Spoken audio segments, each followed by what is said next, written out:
Hello. Hi Rajiv ji, Hi, good evening, Devanjanji. How are you? I'm doing good. I So, wanted to test the share screen thing. yeah, so do you have any videos as well to share? I mean, No, any. no, Okay, just a slide. okay, then simple. I think it should be done. Okay, just share. I think it should work. Please, you can try.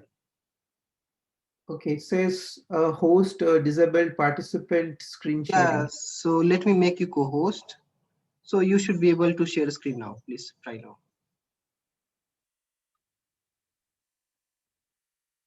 Okay, so in sharing screen, do I just click on the application that I need to share, right? Nothing Yeah, yeah, else. yeah. I can see your screen. Yeah, perfect. So tell me one thing, if I present this, Mhm. so Yeah, I do can you see the full screen. do you also see my notes?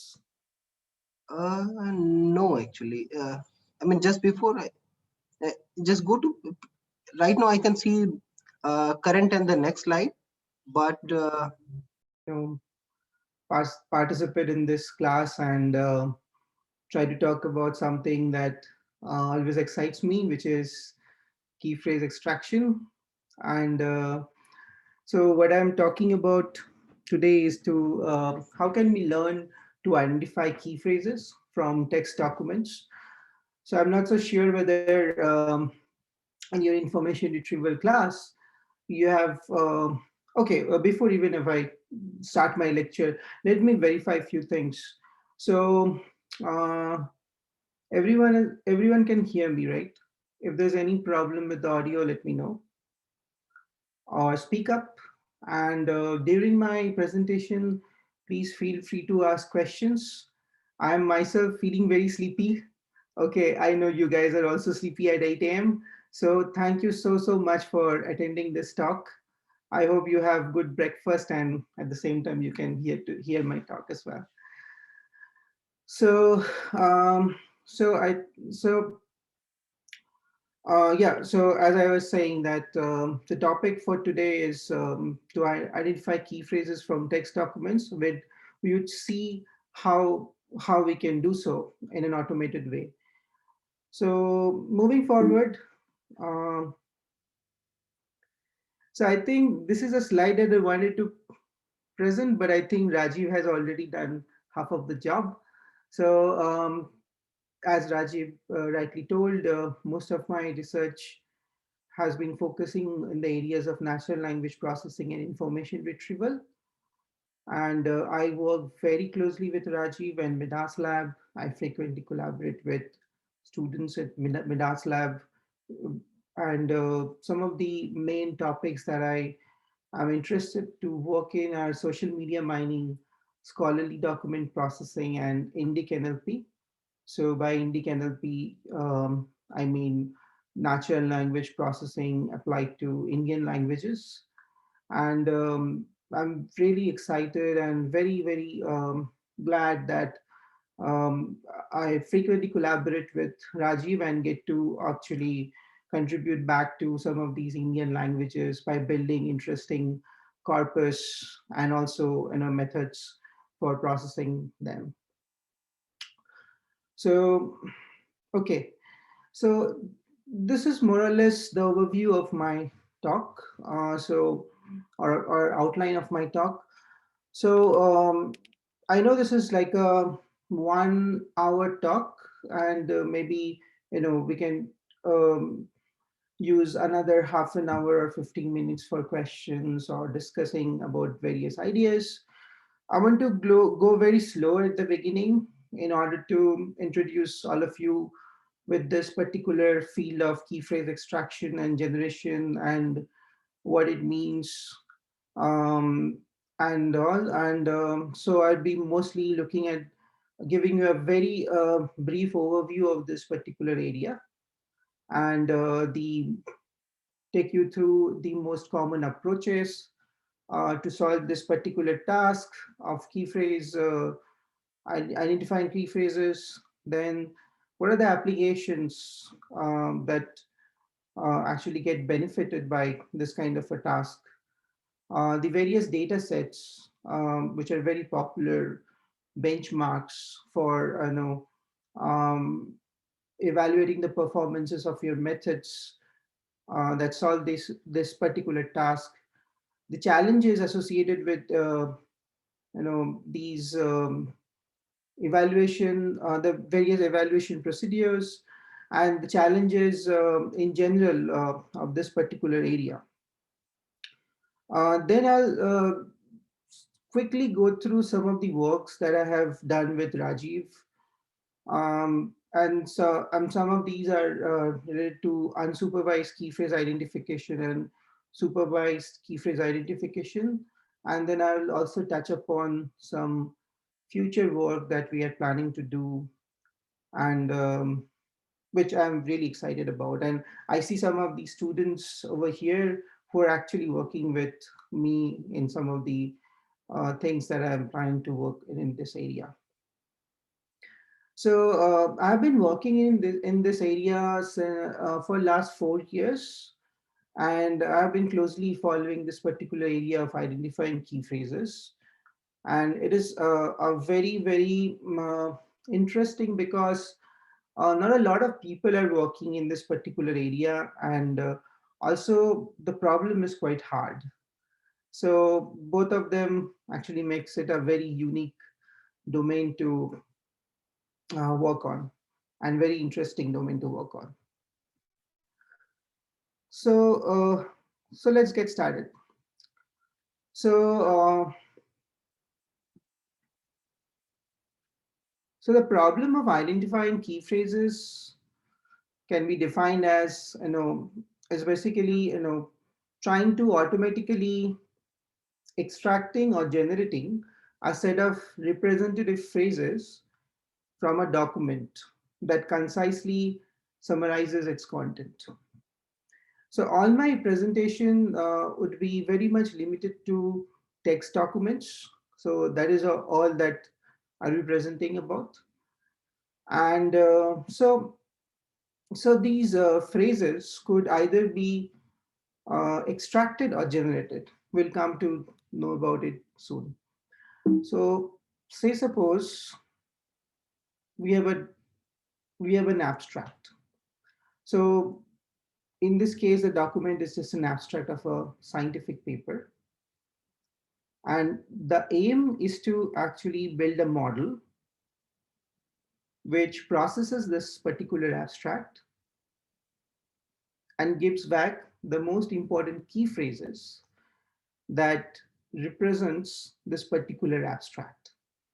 And in this example, I'm showing an abstract, but this in general would be a full text document, maybe a full scholarly article or a legal document, or a news article. So generally in practical scenario, we you get to process like full documents. Now, given this particular aim, so say suppose, so if you look at these key phrases, you will very quickly notice that there are two kinds of key phrases that you can see. So one of them are highlighted in blue, and the others are highlighted in green. There's and if you notice, the green key phrases are actually not present in the document from which it was generated. So so pay attention over here. So I say sometimes extracted and sometimes generated. So there are basically two types of key phrases. One is extractive and the other is abstractive. So extractive are the ones which occur in the document from which you are basically extracting the key phrases, and the abstractive are the ones which gets generated. So these key phrases may not be present in the document, but still they might be relevant. So if you guys are very familiar with the domain of summarization, this is very similar to it. So in summarization also there are extractive summarization of an article or abstractive summarization of an article. So this is pretty much in the same, the concept is basically the same. So before moving, again, feel free to ask questions. When it comes to applications of this particular task, there are actually multiple applications, and I could only think about some of them, which I have listed over here. So one of the primary application of this task is to aid in indexing a collection of documents, which is possibly a very interesting topic for this class. So indexing is at the heart of information retrieval. Then things like query expansion is also something which is at the heart of information retrieval. Then these key phrases that you get from a document could easily, act as features for another downstream task of clustering or classification. Then if you look at this particular task of key phrase, it's also an extreme summarization task. So instead of, summarizing the article with few sentences, you're basically trying to summarize it with few very prominent phrases which truly represents the article. So this is something that I've personally worked with as well in my professional career in Bloomberg. So one of the tasks was to actually summarize news articles and show only certain phrases to our clients, and to actually and those phrases would be good enough for the clients to make sense of what the article is talking about. Then these key phrases are also used for guided summarization. So sometimes it's very hard to generate summaries from larger pieces of text. So if you actually have key phrases which you have extracted from the text, then you can guide the summarization process using these key phrases, which results in better summarization of articles. Then it's also used in content-based recommendation engines. Then I have and also like highlighting missing citations. It's very similar to if you have a citation missing, you want to recommend this particular citation in the paper. Then identifying potential reviewers. So often is the case that you want to distribute your articles when you are actually organizing a conference and you want people to review your articles, scientific articles that has been submitted to the venue.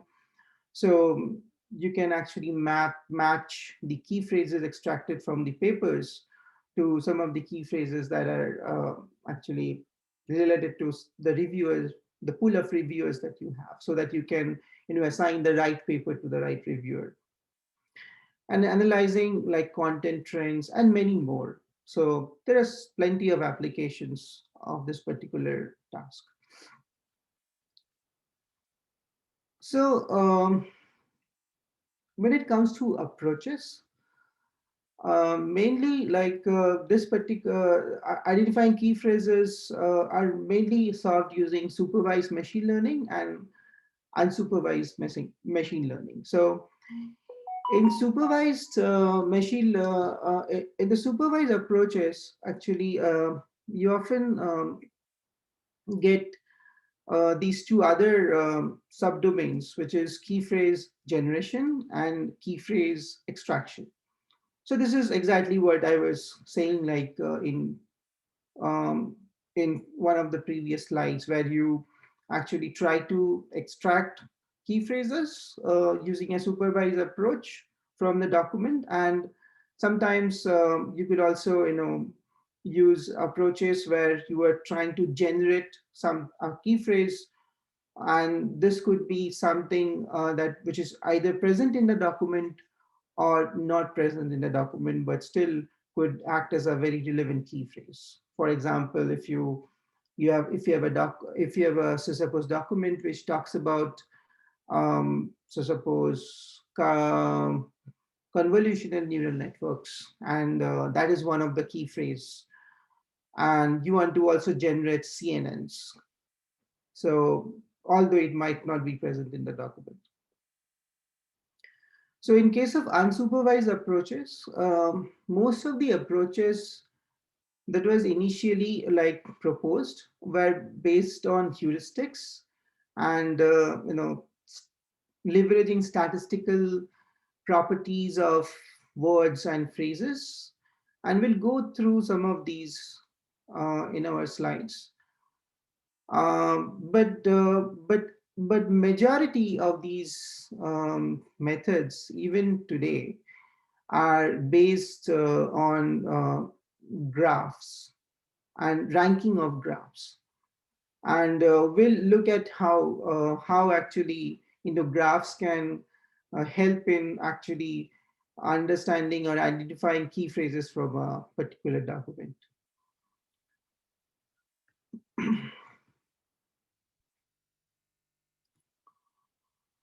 So when it comes to data sets, there are several benchmark data sets that are popularly used for evaluating the performances of different key phrase extraction and generation techniques. Some of the widely used are listed over here. Now, as you can notice, the majority of these are in English. And they are okay. So I think I didn't list the language, but the majority of these are actually English. There are only two or the two data sets, like 500 in KP crowd, and probably, yeah, that's the only one over here, which is a non-English data set.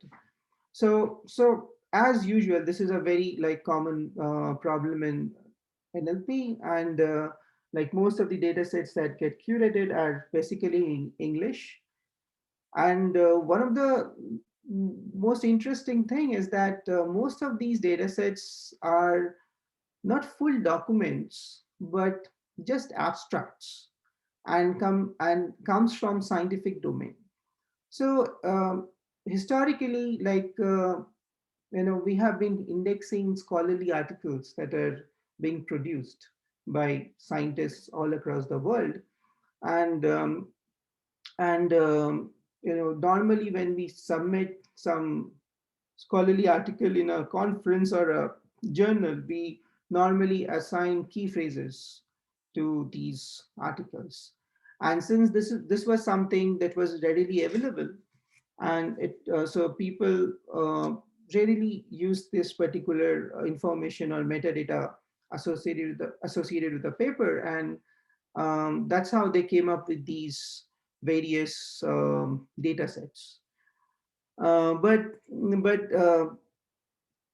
a key thing that is missing in all of these data sets are uh, all of them are mostly abstracts except Semi-Wild 2010, which has full papers. And if you look at the size of the data sets for Semi-Wild 2010, it's just only 244 articles. And even Semi-Wild 2017 dataset has full papers, and it only has 350 of them. The only big data sets that you can see over here are KP20K and OAGKX. And these were very recently curated. And all these, and KP20K has like 560,000 abstracts along with the key phrases, both abstractive and extractive. And OAGKX has 2.2 million abstracts along with key phrases. So in short, you hardly get to see full documents along with key phrases. And what happened is that most of the techniques that have been, devised uh, has been only looking into very short texts and extracting or generating key phrases from them. So so extracting or generating key phrases from long documents itself is a new thing and a new field that we are also actually working on at this moment. And some of the students that I see over here are actually putting together a big data set of long documents along with their key phrases. So some of these data sets already had key phrases which were already assigned by the authors, and some of the data sets over here have you know key phrases which are annotated by readers. So most of the key phrases that are annotated by readers are extractive, and normally a reader is asked to read an article and assign spans of text which he or she thinks is a suitable key phrase for that article. And there are hardly few data sets which are not in scientific domain. For example, as you can see, KP Times and DUC 2001 and 500 and KP Crowd, these are in news domain. And so these are the only two popular domains. I think there are few from Wikipedia, and that's it. So one of the challenges that it brings in is that, say, suppose you want to have a key phrase extractor or generator which works across a variety of domains.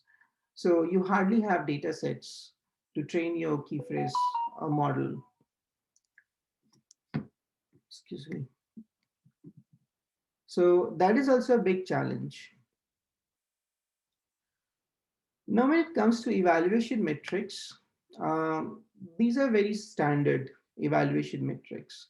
So just like as you might have already studied in some of your machine learning courses and probably in information retrieval course itself, these are like precision and precision at K. I'll talk about what is precision at K, recall and recall at K, F1 and F1 at K. So when it comes to precision, so just think about how do you measure precision. So for this case, you are given a document, your model predicts certain number of key phrases from it and says, these are the key phrases that I have predicted with high confidence. And so now when you calculate the precision in this case, it's basically, the number of key phrases that basically matches the ground truth divided by the number of key phrases that have been identified. And when it comes to precision at K, what generally people try to do is that you take top 5, top 10, top 20, top 15 key phrases that your model has identified, and you try to actually evaluate and calculate the precision, recall, and F1 measures for these top key phrases only.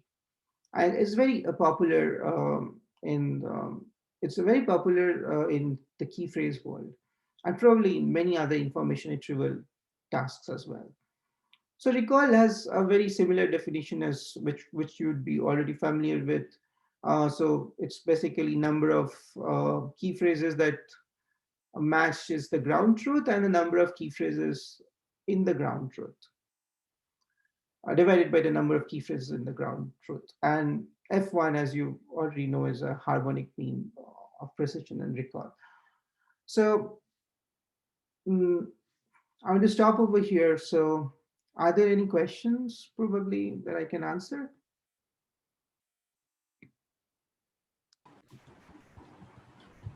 So, in case of like having key phrases that are not present in the original document, like instead of generation, like can we also basically like expand them in an unsupervised way, like using the same heuristic, like from other knowledge bases, could be Wikipedia or other Yeah, knowledge.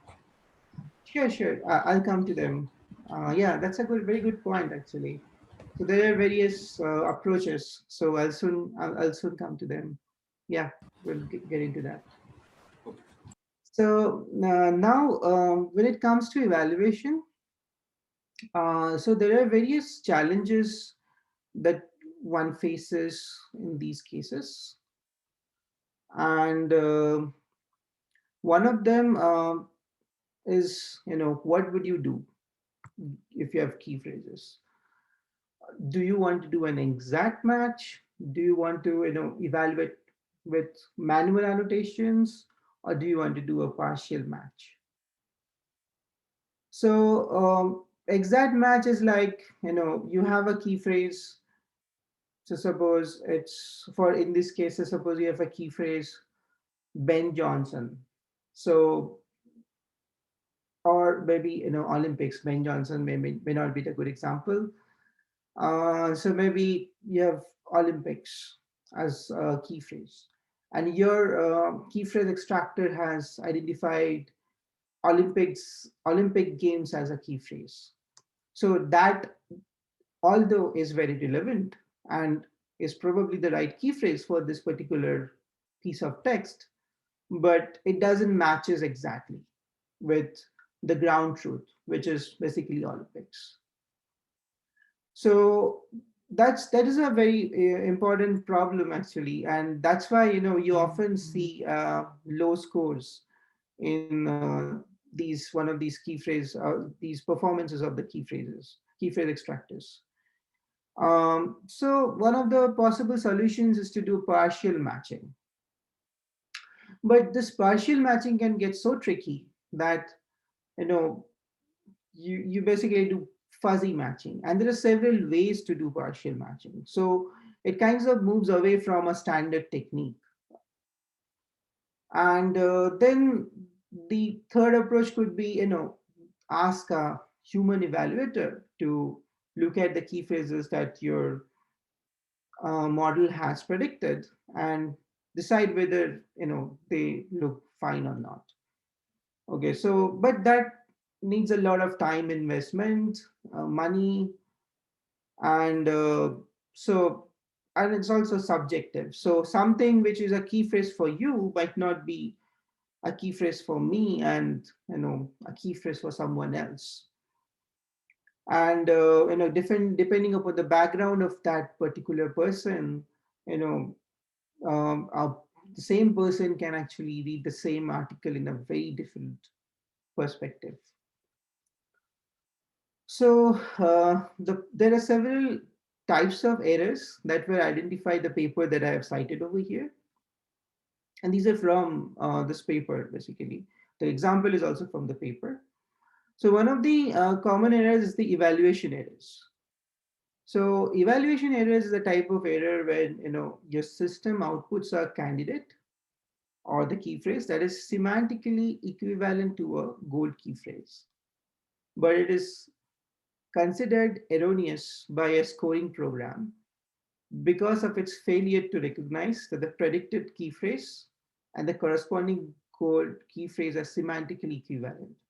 This is exactly the example that I had given, where your system has identified Olympic Games as one of the key phrase, but Olympics is actually in the ground truth.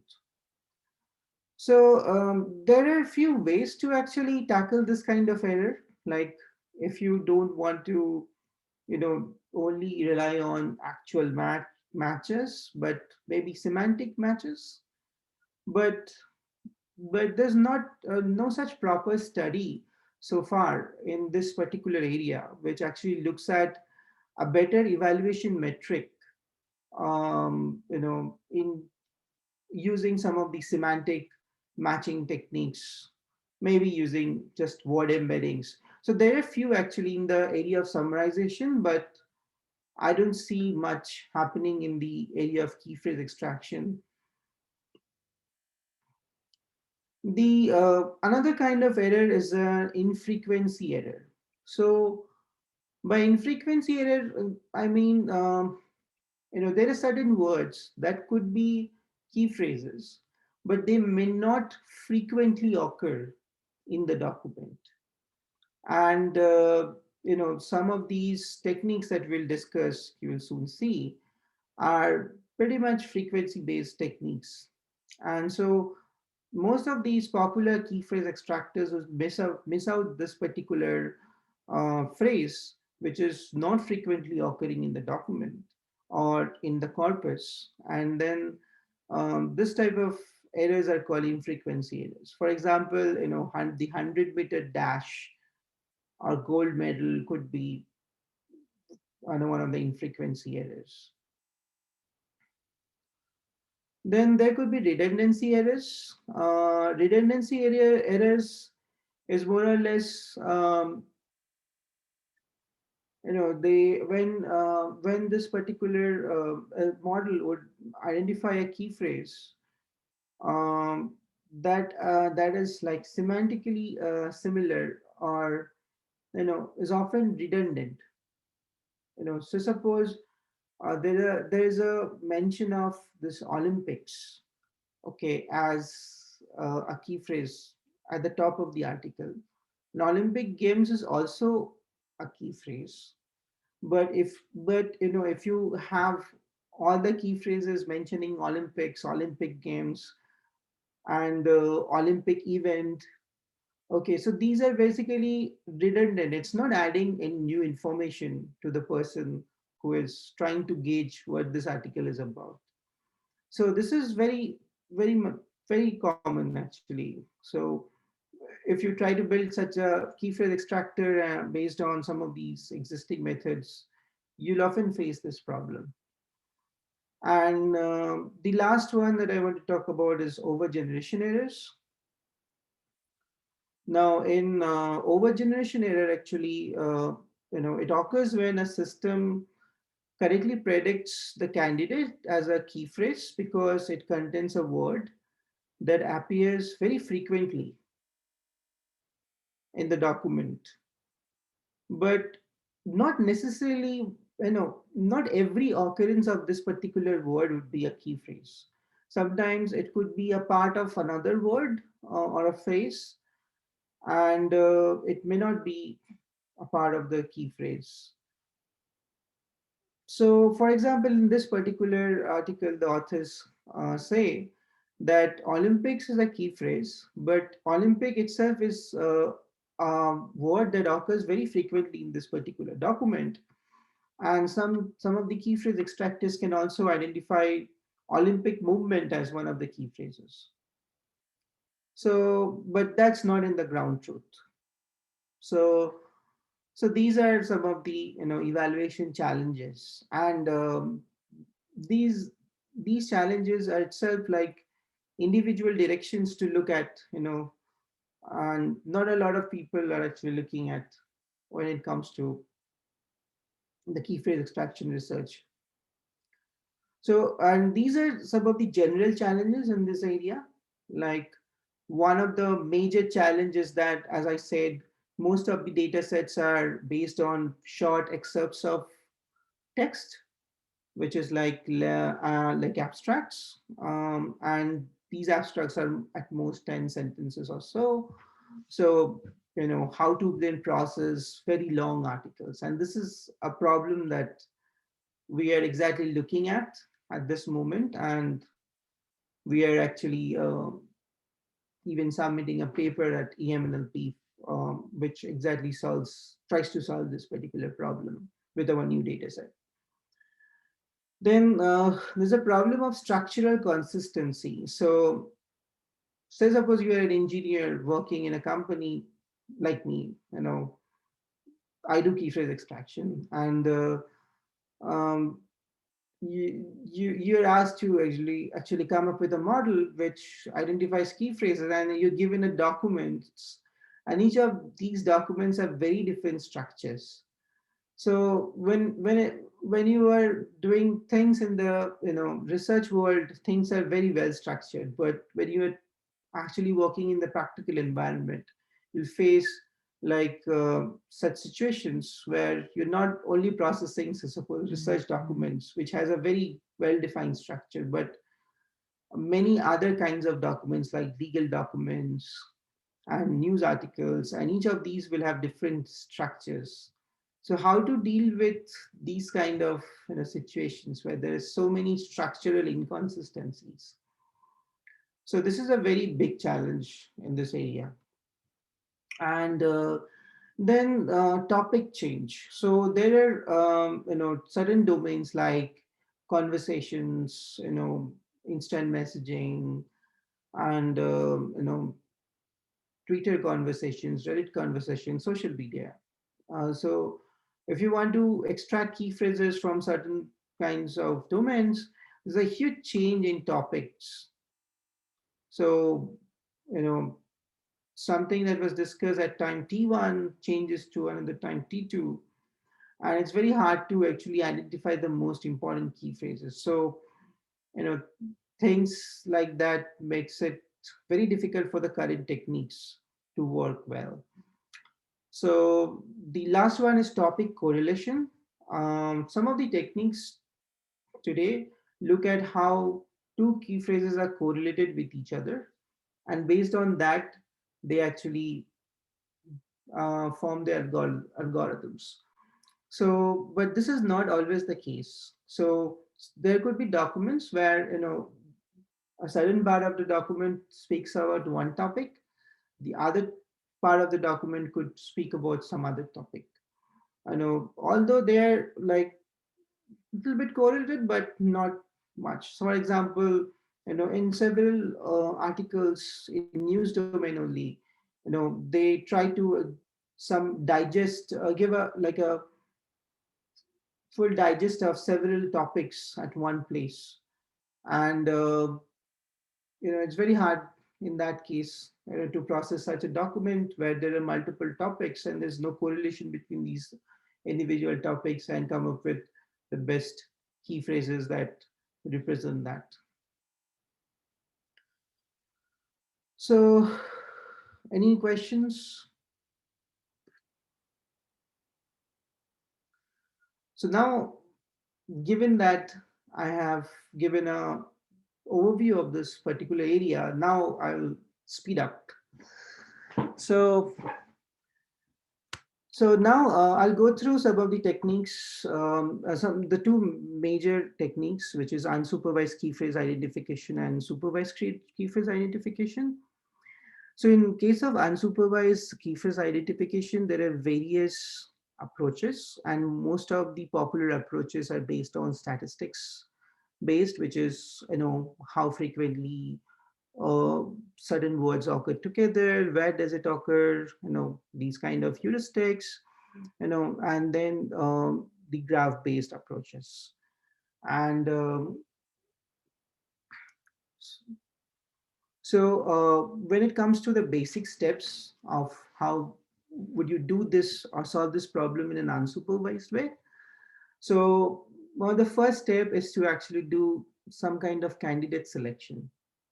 So given a document, you process the document and you do all sorts of pre-processing like cleaning, normalization and all.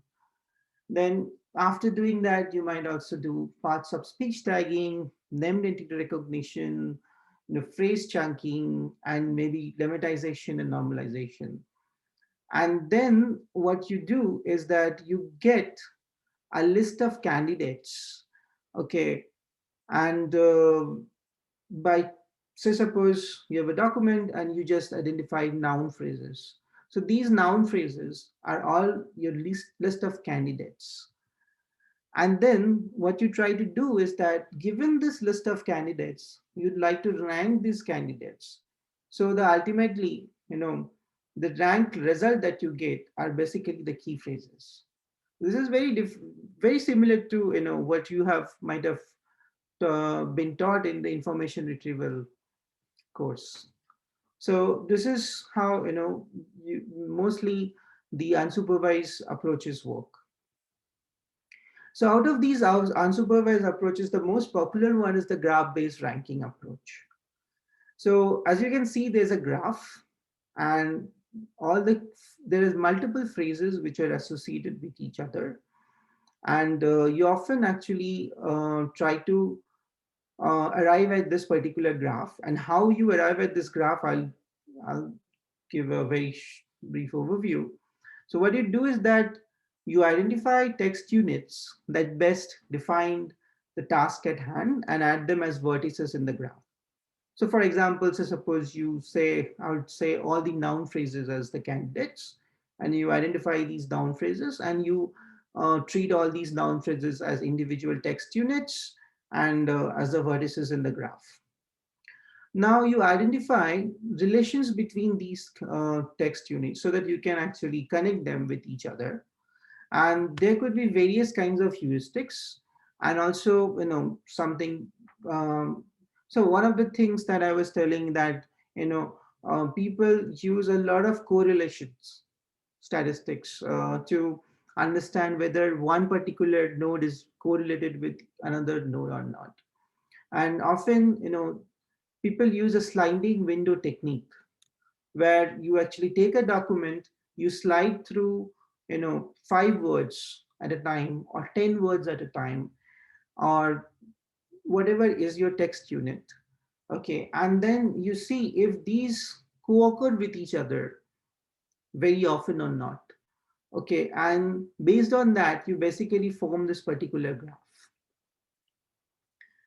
And then what you do is that once you have this graph, you simply use a graph-based ranking algorithm and just wait for until it converges. And once it converges, you get the most important key phrases. So Rajiv, I have a small question. Did they actually study the PageRank algorithm in this course?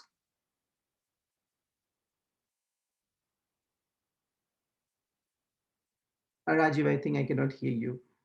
So, so sorry, could you repeat, Dipanjanji? I was asking you, did the students study about PageRank Yes, algorithm? yes. In Course? fact, in the last class, they studied that. Oh, excellent. So when I talk about this ranking algorithm, the most commonly used ranking algorithm is the PageRank algorithm.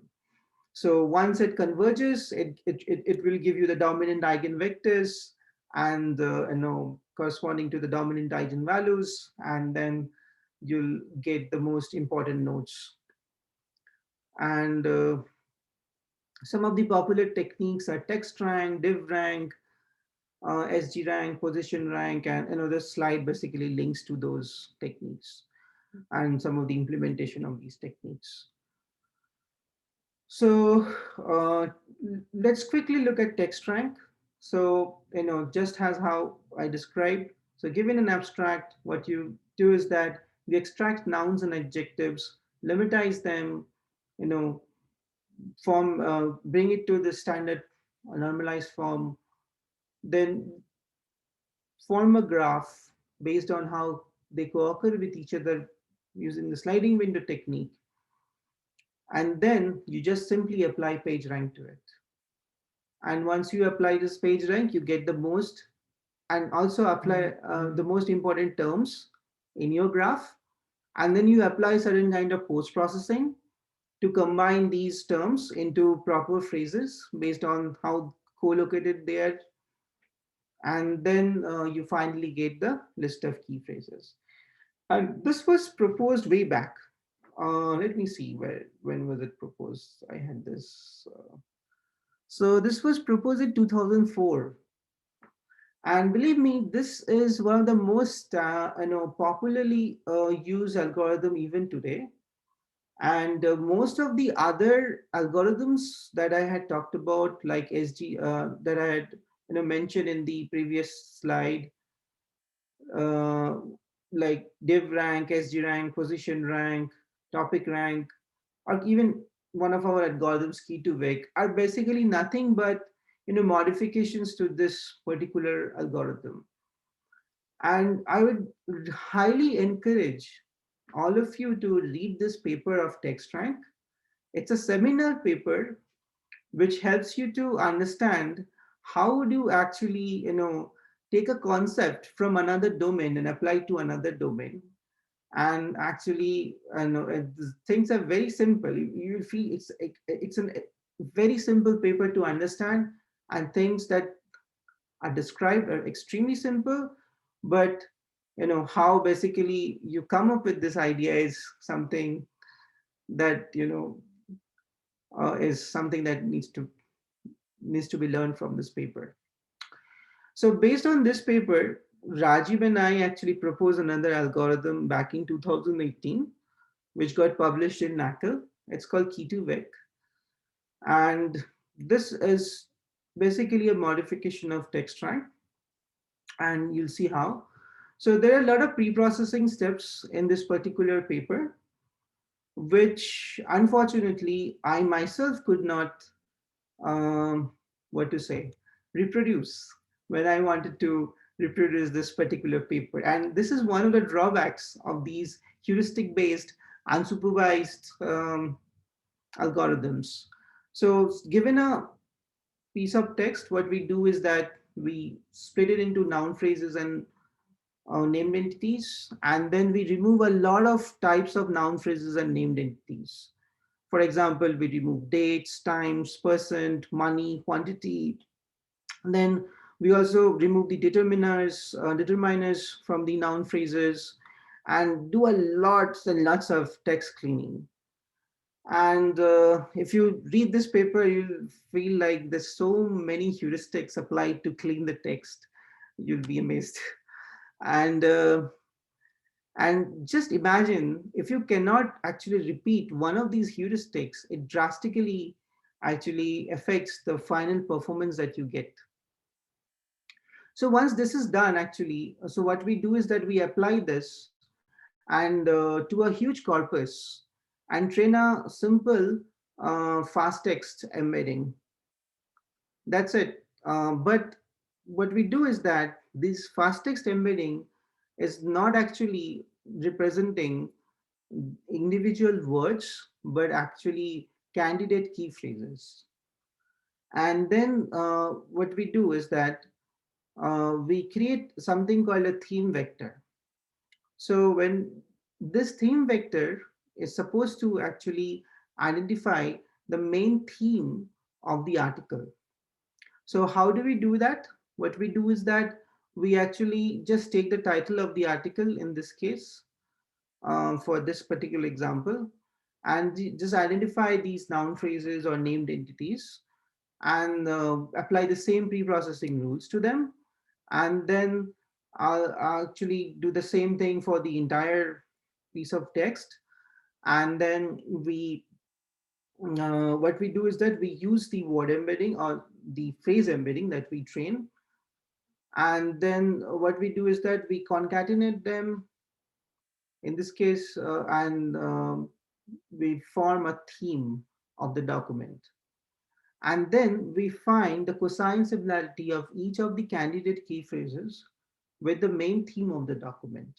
So this is a kind of thing like, the cosine similarity measure, and we always would kind of say that, okay, those, phrases, candidate phrases, which are very similar to the main theme of the document, are better candidates for being a key phrase. So in this way, what we do is we kind of introduce a bias towards ranking some phrases as a key phrase over the others. And once this is done, what we do is very similar to what PageRank does, what the text rank algorithm does. We form a graph based on this very similar, heuristics, and then we actually further weigh the weights of the edges. Now, this is where actually we make a few different contributions. So we not only weigh the edges based on how often they co-occur with each other, the vertices co-occur with each other, but also we actually introduce the semantic similarity between two vertices. This kind of helps us to capture, phrases which are uh, very, semantically, and meaningfully correlated. So, for example, there could be phrases which may not, occur, may not be correlated with each other in this sliding window technique that I was talking about, and we could easily miss out connecting these two phrases. So, but if, so suppose we use a word embedding or a phrase embedding, although they are not connected in the document based on the heuristics that we are applying, but they could be connected with each other and semantically similar with each other or related with each other in the embedding space. So that helps us to actually capture some of these other key phrases which this kind of text rank technique would miss out. And then we further apply a variant of PageRank, which is called personalized PageRank. And we call this in the paper theme bias PageRank, where we actually bias the ranking process towards, ranking those phrases higher, uh, which are more closer to the theme. So personalized PageRank is a very actually popular technique in recommendation world, where you know it's very popularly used over there. So we get very good results, very good, and like we kind of beat a lot of state of the art techniques.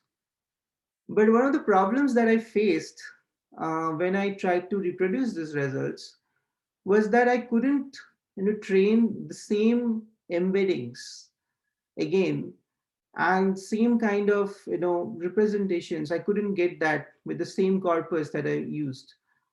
And this led me to think very actually, um, I was very very curious, like why I couldn't actually understand that why this is the case, and this made me very, you know demotivated with this particular method. But later on, I understood how these embeddings are unstable, and how it is important to actually make sure that you only use heuristics which could be easily reproduced. So that actually motivated me to look into another way of extracting key phrases, which I will talk about next. So that brings me to the domain of supervised key phrase identification. So before I proceed, are there any questions? I know I went very quickly. Sir, in the previous case, like Keto, like you mentioned, like semantic similarity were used to make sure that even the phrases that don't have that correlation in a window are sort of like grouped together by virtue of their representation. So, like in this case, is a complete graph formed or still like a windowing method is used, like in the ranking or the final ranking form? Yeah, actually, I use the complete graph, but you could also do, you could actually come up with some thresholds and only connect those vertices which are, you know, semantically very similar with each other, and just don't connect the others. So, but I use the complete graph. But I later on thought that instead of using the complete graph, this is something that I could have easily used. Okay, thank you. So, given my failures to actually understand why my own method is not working, and that brought me to another um, particular area of key phrase extraction, which is supervised key phrase extraction. And so traditionally, supervised extraction, key phrase extraction has been actually approached as a binary classification problem. And very recently, like there are hardly two or three works, and one of them is from us, treats this particular problem as sequential leveling task, which I'll be mostly talking about. And there are various deep learning approaches also, but interestingly, the paper that I'll be presenting is currently the state of the art in for the corresponding data sets. And people often you would be saying they're comparing their results with some of our with this particular paper. So super in case of supervised binary classification, you know, normally, you extract like handcrafted features, and then you use SVMs, naive Bayes, random forest, logistic regression, and whatnot. And even, feed forward neural networks are used with handcrafted features. And then you just try to, get these candidate phrases, extract these features, and say, this is a key phrase or not a key phrase. So what are these features? This could be like statistical features, like for example, TF-IDF scores, or number of sentences containing a particular phrase, you know, and various other kind of statistical features, mainly based on frequencies. Then it could be like positional features, where you could also say that certain key phrases, certain phrases which occur at the beginning of the text are more important than phrases occurring at the end of the text. Or in certain cases, phrases that occur both in the beginning as well as end of the text are more important. So these are like kind of positional features. It could be also linguistic features, for example, parts of speech tags, noun phrases, also the form of the word. For example, is the word capitalized, it has stop word, or something like these kind of features, which are linguistically motivated. Um, it could be contextual features. For example, what is the previous token or the next token? What are the parts of speech of the particular phrase uh, prior to this particular phrase? What are the parts of speeches after this particular phrase? And all these kinds of contextual features. And as pointed out by one of the person in audience, it could be also something like coming from external knowledge bases, for example, Wikipedia, or maybe ontologies. I know there are several kind of ontologies or drug databases. So it depends upon the domain then. So once you have finalized a particular domain, you can use a lot of external knowledge bases to get the most important key phrases, or even calculate features like how often this particular phrase appears in Wikipedia titles, things like this. So that brings me to this paper, which is about using tackling this task of key phrase extraction as a sequence leveling task using contextualized embeddings. This was published in ECIR 2020. This paper is though present in archive as well. So one of the problems with the unsupervised approaches, as I told you, right, like few slides back, is that when you try to generate these candidates, you apply a lot of heuristics to clean the text, extract the most important candidates and all. So that makes it extremely difficult to reproduce the results, and it's not a unified process. So when I myself tried to reproduce my own results, I couldn't, and I could understand that it's so hard to reproduce this. And it's the same case with many other papers in key phrase extraction. So you just pick up any paper based on heuristics or these unsupervised approaches, it would be very hard to reproduce the results. And it's a very common problem in this domain. So then I thought maybe this key phrase extraction could be tackled as a sequence tagging task. And when I looked at the literature, there was another colleague of us, Cornelia Carigia, from University of Illinois at Chicago, who already tackled this as a sequence tagging task, or introduced this particular way of. So let's look at this. So in doing so, what we need to do is that basically, where we basically have to tag the spans of text where the key phrase occurs. So generally, this is how what we tackle this. This is called structured prediction. Sequence tagging is one of the structured prediction tasks.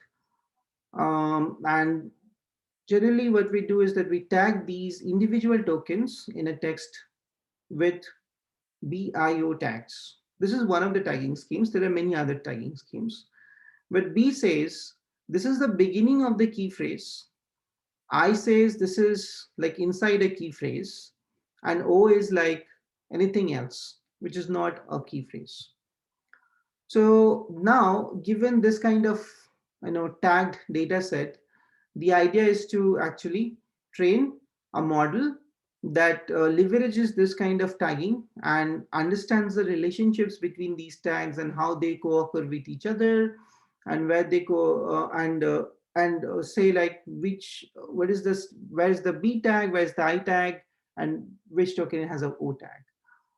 So this is a very well studied area, and it's called sequence tagging and named entity recognition, parts of speech tagging. All of these, um, all of these tasks are basically tackled in this way or solved in this way. But what are the advantages of doing this? So there are no heuristics involved over here. There's not much pre-processing needed, and it is a unified process. It ends up in optimal assignment of key phrases, and it leverages techniques of other sequence leveling tasks, which is very well studied. And it also helps to capture long-term dependencies, although not very long-term. It depends upon the model, of course, but to some extent, it did it just does capture long-term dependencies.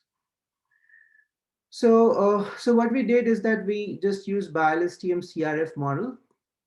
So where you have these tokens and you get the embeddings of these tokens, and then you feed it to a BiLSTM layer, and then on top of it there's a CRF layer. So CRF layer helps us to get the relationship between these tags um, and make sure yeah, a relationship between these tags. So in case of embeddings, we use a variety of contextual embeddings, which are very popular these days, and also fixed word embedding models. So after doing this, like we train this model with this variety of settings. So we also use just a bidirectional STM by just remove the CRF layer, and we saw that overall, BiLSTM CRF is the way to go, and it pretty much outperformed all the BiLSTM models. And then when it comes to embeddings, we saw that most of the BERT-based embeddings give the best results, and it's in fact the state of the art at this moment. And out of which Cybert gave the best result because we were dealing with scientific domain. And then uh, we also fine-tuned instead of so we were using pre-trained embedding, so we were not exactly fine-tuning it when we were training it. We made the embeddings fixed, which was pre-trained, but we also tried to fine-tune, and we saw that fine-tuning actually doesn't help.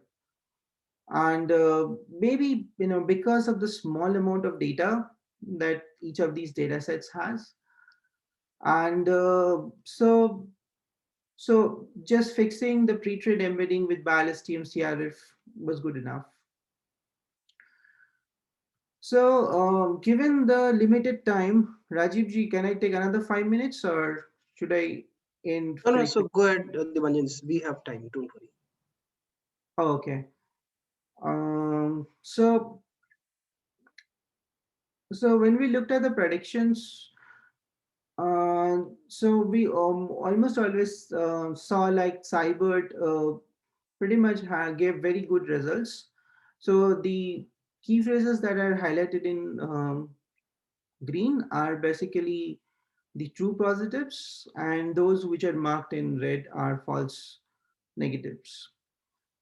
So as you can see, like Cybert, since it has the advantage of being trained on the same domain, was able to actually identify a lot of domain specific key phrases like SimLive or descriptive and simulation package, something like this for this case.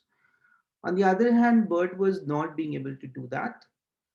And very interestingly, in both the cases, both the models did recognize object-oriented version as one of the key phrases when it occurred at the beginning of the document, but didn't identify it as a key phrase when it appeared later.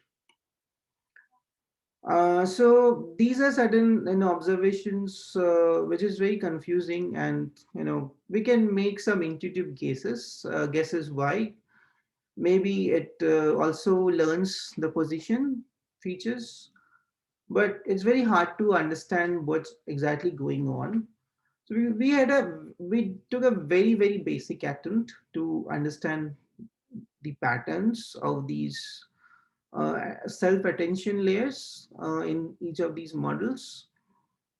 And we normally observe that the key phrase tokens typically tend to pay attention most towards the other key phrase tokens. And contrarily, non-key phrase tokens generally pay attention or pay uniform attention to their surrounding tokens. When we looked at both the BERT and Cybert attentions, we found that both of them exhibit very similar attention patterns in the initial and the final layers, but they vary significantly in the middle layers. So when I'm talking about the layers, I'm talking about the various layers of these models. As you might, if you're familiar with each of these BERT and Cybert models, they have various layers of attention, self-attention. So, but one of the things is that when it comes to Cybert, it strongly linked each of the key phrases with the other key phrases, but that was not so prominent or in case of BERT.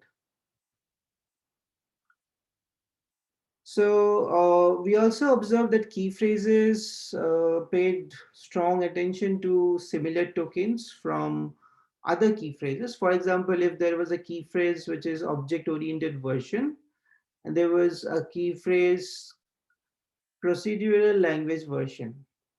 So the version of the token version inside the object-oriented version paid very actually high attention to the version in procedural language version. And I mean, this is something, maybe because both of them are versions, but this shouldn't be the case, because both of them are part of very different phrases. And that kind of actually help uh, made me think, maybe instead of using BERT-like models, why don't we use models which are span-based models, for example, span BERT. So this is also something interesting that we tried out after this particular experiment, and we did see like span BERT gave far better results than BERT, and but we didn't go forward with it, and we didn't see like why they are giving better results. Those are certain things that are certainly something interesting that could be done. Now when it comes to supervised models, apart from the extractive approaches, there are also generative approaches, which looks at a particular input text and generates phrases which might not be present in the text. And normally these approaches are basically encoder decoder sequence to sequence approach, where you basically take this input text, you encode it with certain models, and then you create an internal representation, encoder representation, and then you feed it to the decoder. And the decoder looks at the encoded representation from the encoder and tries to, decode the text one by one, using various kind of strategies and things like beam search and nuclear sampling and all. So there are various models in this paradigm, like RNNs, TRUs, copy RNN, copy CNN, and also, and even people have tried out transformers. So transformers tend to perform quite well actually, but not a very significant uh, gain has been obtained from using transformers, as far as I know. So one of the popular models is catch sequence and catch sequence D. Um, and we may not have the time to go through that in this, but it's good to know that's a very popular model. And now, um, okay, let me have some water. I'm feeling sleepy. So sorry about that. So this was our latest paper, which got published in EMLP 2020. And this looks into a very interesting approach of generating key phrases, which using generative adversarial networks. And this is a very ambitious. This was a very ambitious work, and I'm very glad that I worked with Avinash Swaminathan, who was an undergraduate student, and he did very impressive work in this paper. And we were able to train a GAN for generating key phrases and obtained fairly good results. Now, why GANs? So the encoder decoder approach that I was talking about, which is very popular, the sequence to sequence approach, is basically a maximum likelihood estimate approach. And those approaches have a big drawback. They generate text which is not so readable, and it's not human-like text. It's more like machine-like, and they often suffer from this problem called exposure bias. So what happens in these models is that when you train these models, you have the training data. So mm, the exposure bias comes from the fact that during training this model, you do teacher forcing, and so you already have the ground truth. So this particular token is succeeding this particular token. So once you predict a particular token, you don't use that prediction to feed onto the next cell, but you use the actual ground truth token to feed into the next cell and predict the next token. But that's not the case in where you actually use it in the where you actually try to take this train model and predict it, predict and try to do prediction in the test setup. So during the inference time, you don't have the ground truth, and during the inference time, you actually use your own predictions. So this is a big mismatch between how you do training and how do you do inference. So that leads to a lot of problems. And then there was some recent success, reported with generated adversarial networks with abstractive summarization. And it was reported in this paper in 2018 that the generated summaries are looks very human-like. and they gave better root scores as well. So that kind of motivated us to see maybe we can try out, this approach for key phrases. So some of the main contributions that we made is that we were the first one to show that GANs could be actually used for generating key phrases. And we showed some promising results when it came to generating abstractive key phrases. We couldn't beat the state of the art when it came to extractive key phrases. The paper that I had shown before, which was related to extracting key phrases using contextual embeddings and sequence labeling, we couldn't like outperform those kind of techniques. And but when it comes to generating abstractive key phrases, which itself is a very tough task, and we saw that GANs does give very good performance. So, but this was obtained after we came up with a new discriminator structure, and and that took some time. And and then we also evaluated this model on the standard data sets and compared our results with the current MLE-based approaches. Uh, and we found that our approach at least does better in case of abstractive key phrases on several data sets. But when it comes to training GANs, these are very popular, challenges, and I cannot say with full confidence that we didn't face these challenges. In fact, I can in fact say with full confidence that we did face these challenges. And even the model that we actually finally got after training, okay, is not stable at all. It's very unstable. And this is something very common in GANs.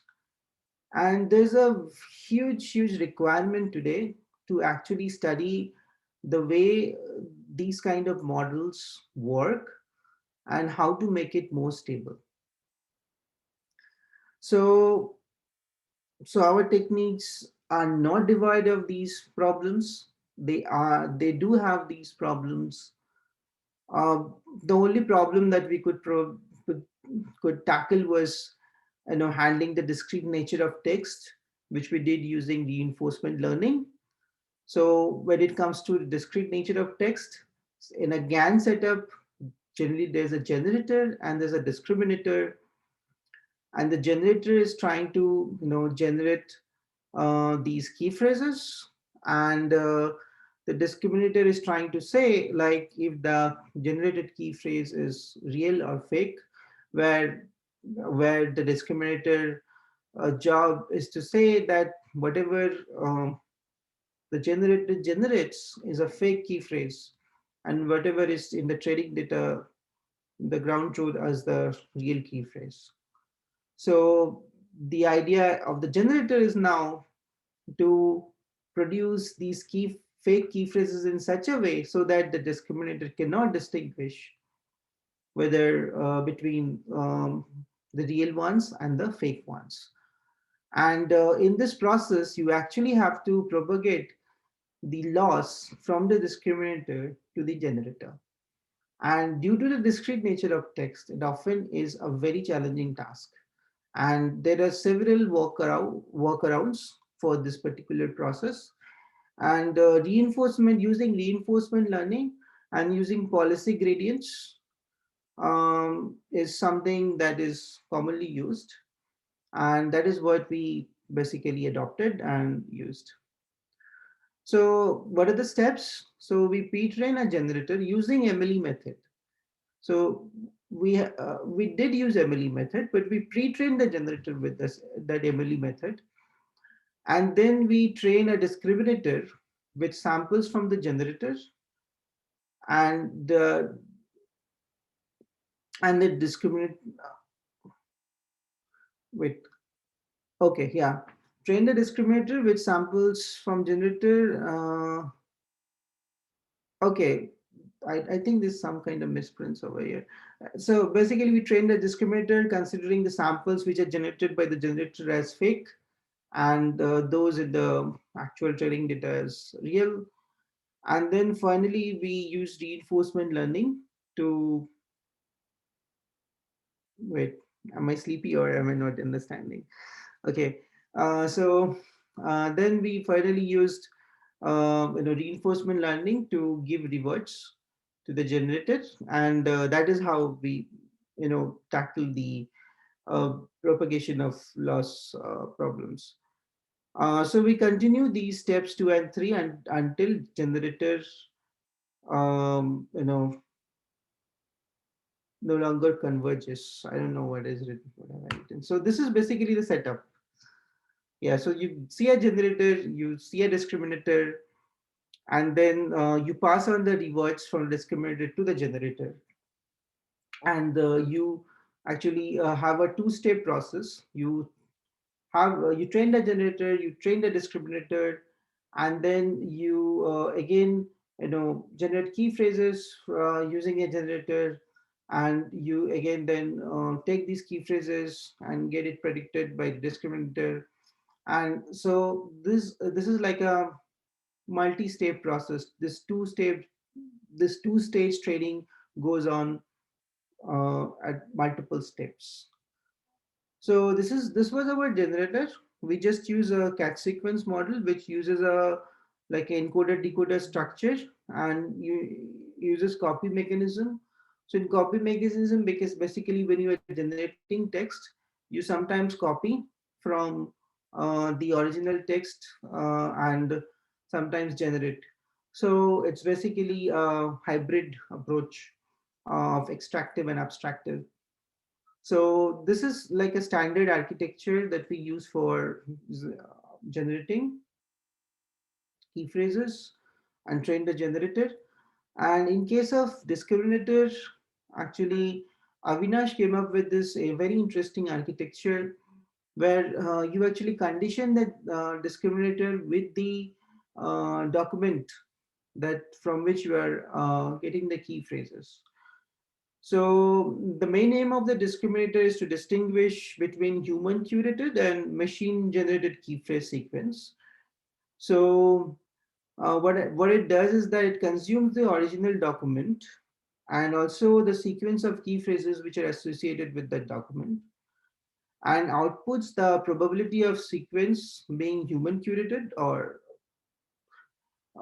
so depending on the probability you decide whether it's human curated, whether it's fake or real basically.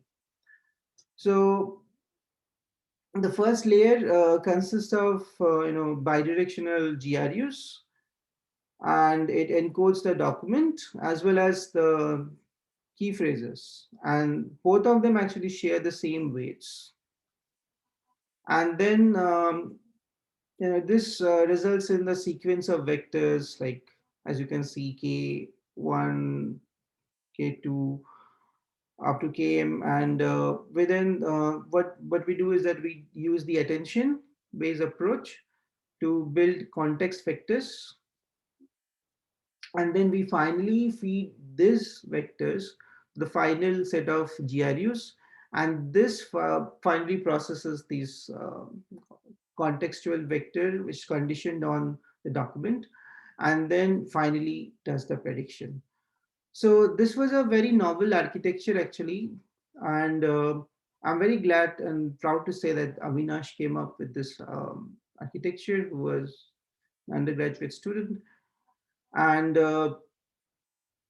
so this setup was trained on KP20K dataset, which has like 50,000. Sorry, there are more zeros than I think. And training and valid 20,000 and test 20,000 documents.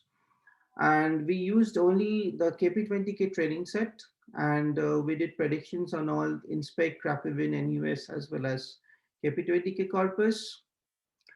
And we saw that we get very competitive scores for extractive key phrases, and actually beat some of the current state-of-the-art techniques when it comes to abstractive key phrases on multiple data sets.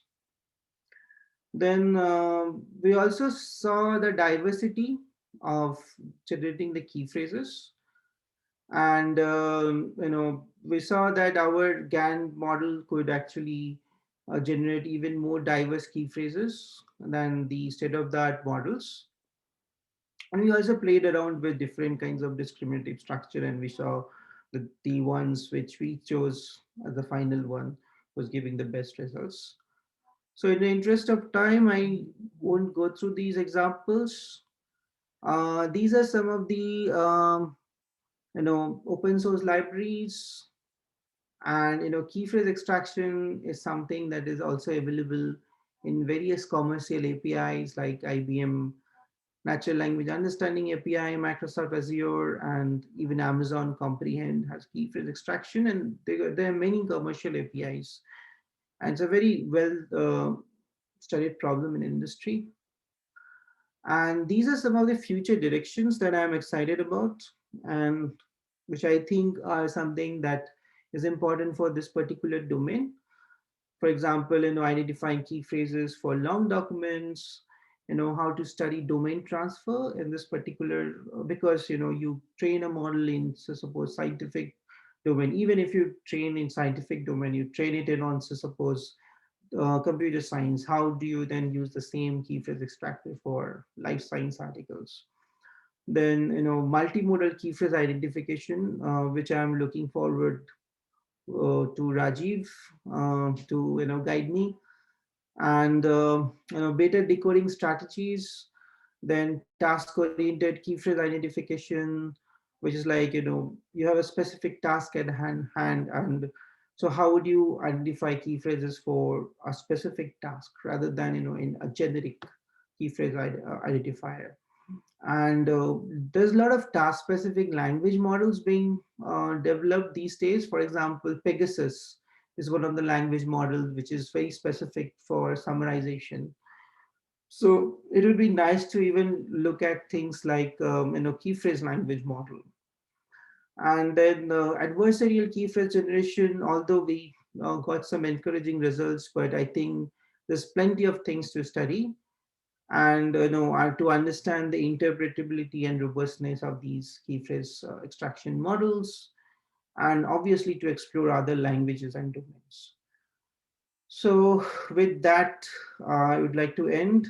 Um, and I have just only 1 minute left.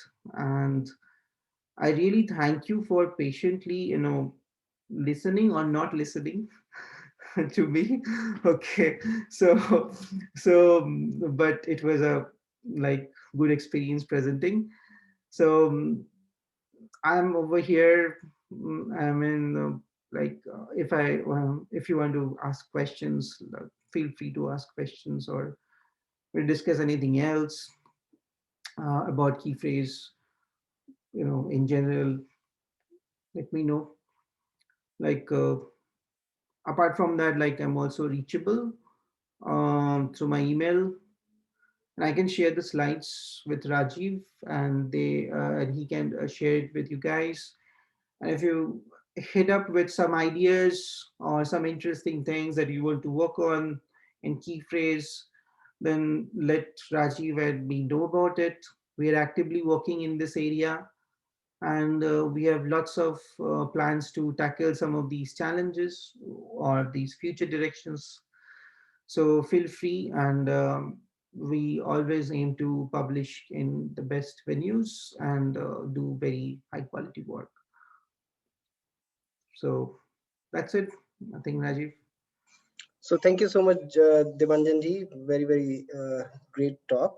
So yeah, it's wonderful insight as well. So anyways, any questions from students? So I think it's a great opportunity for you to even probably discuss with Debanjan and even get the opportunity to work with him. Anyone?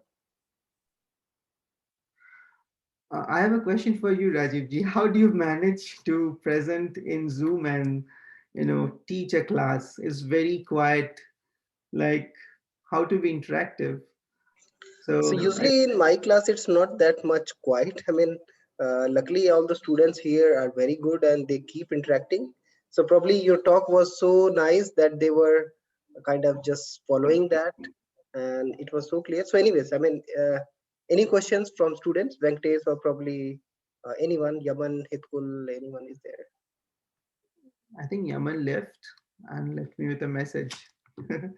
So actually, one of the yeah, some of these one of the like paper was something that I worked with Yaman, who was interestingly present in this class. Is I'm not sure whether he's taking this class or he was present out of his own interest.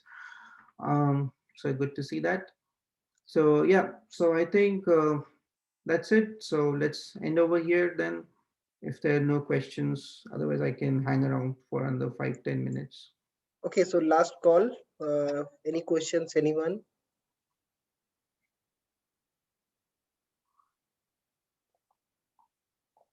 Okay, so it seems not. Then thank you so much, Devanjanji.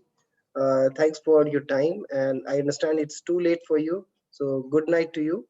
And yeah, so Devanjan will share slides with me. I will share with the class. And Thank thank you you so so much. much, Rajiv ji, for giving me the opportunity. And I see 184 participants with no questions. That's interesting.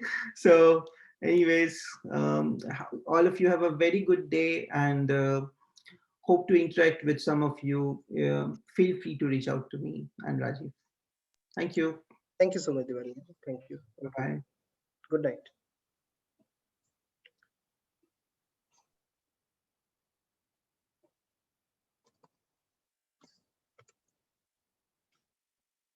Okay, so thank you everyone. So we can get started with the quiz.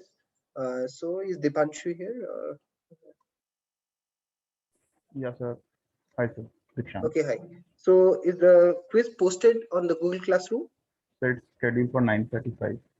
9:35, right? So okay, so everyone, it will be shared. Quiz will be shared on the Google Classroom in 5 minutes. So we will get started. The format will be same as before. There will be multi-correct answer. We will give full marks only if you answer all. You need to turn on your video throughout the quiz, and it's it's a request as well as compulsion for you. You need to turn on your video throughout the quiz, and we are going to penalize students who are not going to turn on their video. So please help us with turning on your video. Thanks.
So meanwhile, if you have any doubts or questions, so please don't disturb the class. Just ask the question in the chat, and there are TAs who will help you with the answer. And apart from that, so is the quiz online, Dipansh?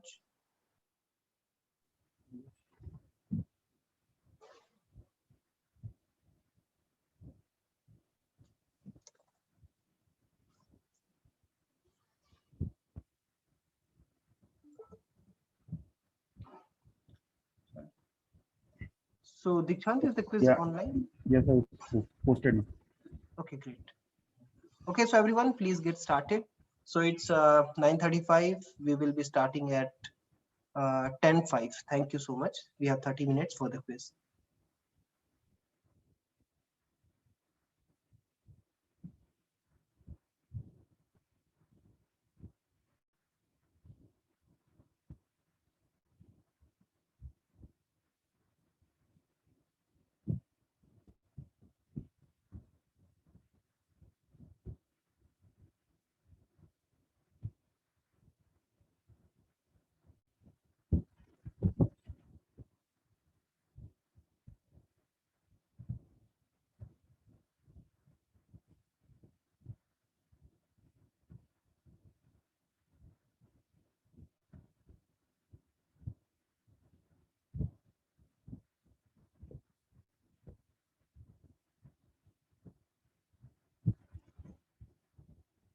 Srishti, please come on the video.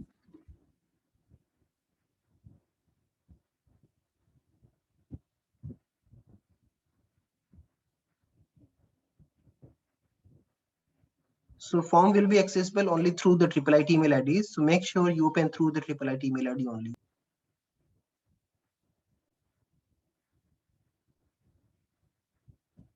Sudhir, Suja, Kunal, come on video.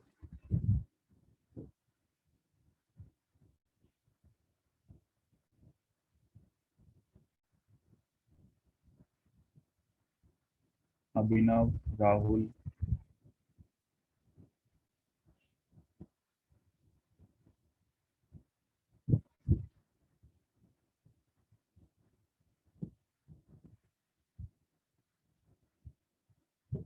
Pushpraj, Harman, Achal, Varun,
M. Joshi, Prija Sen, come on video.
Rahul Gupta, Sachin Kotyal, come on.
Anevares from one video.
Srishti, please turn on your camera.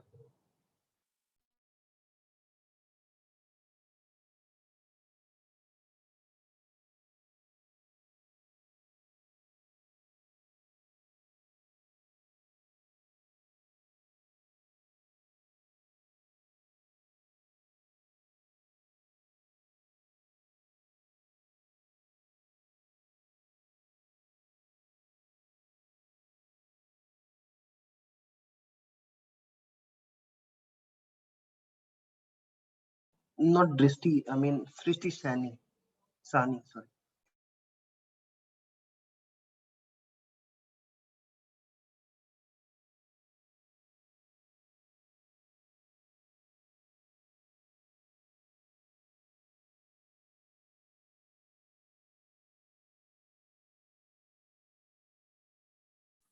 Sir, I have asked a question in the chat.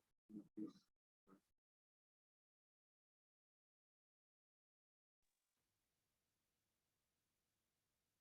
So Dikshant, please have a look at the questions.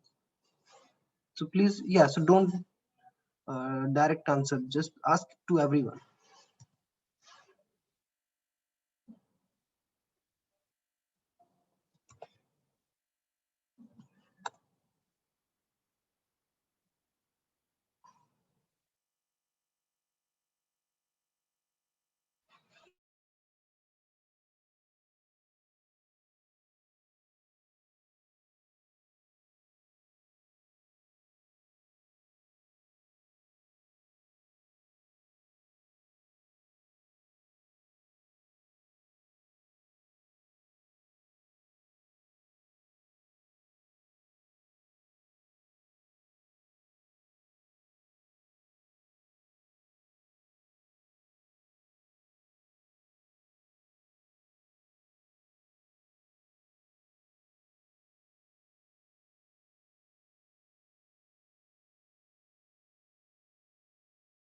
Okay, so 15 minutes are left.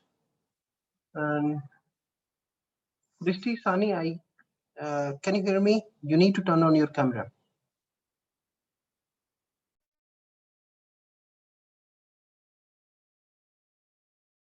So my camera is on. Yeah, it's visible now. Thanks. Yes, sir.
Here is one change in the question of F1 score and break-even point. In place of 1, it is F1 score. Precision is 0 and recall is equals to F1 score. In place of 1, it is F1 score. Can you repeat once again? Yeah. And question the F1 score and break-even point. So if there is a precision is 0 and recall equals to F1 score and recall equals to 0, I can write in the chat all the options.